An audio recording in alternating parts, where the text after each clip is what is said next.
பீகார்ல வந்து இந்த தேர்தல் முறைகேடுகளை சக்சஸ்ஃபுல்லா செய்யறதுக்காக வெளியிலிருந்து பாஜகவை சேர்ந்த ஊழியர்களை, பணியாளர்களை, ஆர்எஸ்எஸ் பணியாளர்களை அந்த மாநிலத்துல டெப்ளாய் பண்ணியிருக்காங்க. இது ஏன் பண்ணாங்க? அப்போ நம்ம வந்து வெறுமனே ஒரு பிஜேபிங்கிற கட்சி எதிர்க்கல, ஒரு பெரிய எலெக்ஷன் மெஷினரியை எதிர்க்கிறோம்.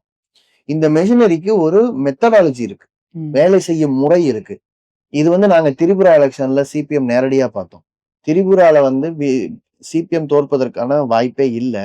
ஆனா அங்க வந்து காங்கிரஸ் கட்சி, திரிணாமுல் காங்கிரஸ் இது எல்லாம் அப்படியே ஒட்டுமொத்தமா பிஜேபியுடைய வாக்கு வங்கியா மாறுச்சு. அதுக்கு வந்து அவங்க கிட்டத்தட்ட ஒரு பல்லாயிரக்கணக்கான பேர், எக்ஸாக்டா எண்ணிக்கை தெரியலனாலும் அந்த அந்த நேரத்துல ஊடகங்கள்ல அது ஒரு பெரிய செய்தியா இருந்துச்சு. வெளி மாநிலங்கள்ல இருந்து ஒரு சின்ன மாநிலத்துல பல்லாயிரக்கணக்கான பேரை வந்து டெப்ளாய் பண்ணி அவங்க வந்து ஒவ்வொரு பூத்துலயும் கான்சன்ட்ரேட் பண்ணி ஒர்க் பண்ணாங்க. ஒரு சின்ன மாநிலம், ஆனா அங்க வந்து இடதுசாரிகளை தோற்கடிக்கணும் அப்படிங்கிற முடிவோட அவங்க செஞ்சாங்க.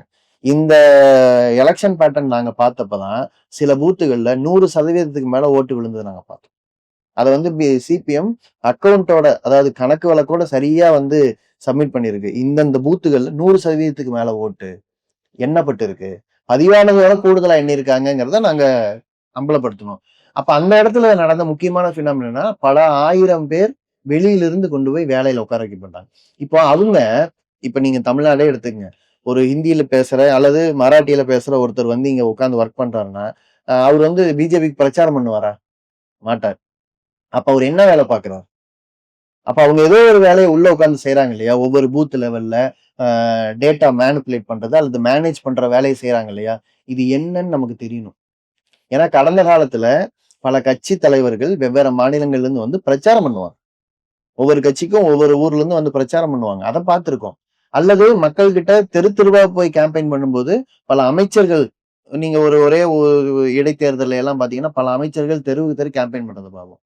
இது அப்படி இல்ல. இது அவங்க முகம் தெரியாத பல பேர் கேடர்கள். இவங்க என்ன வேலை செய்யறாங்க? இதுல பிஜேபி காரங்க உண்டு, ஆர்எஸ்எஸ் காரங்க உண்டு.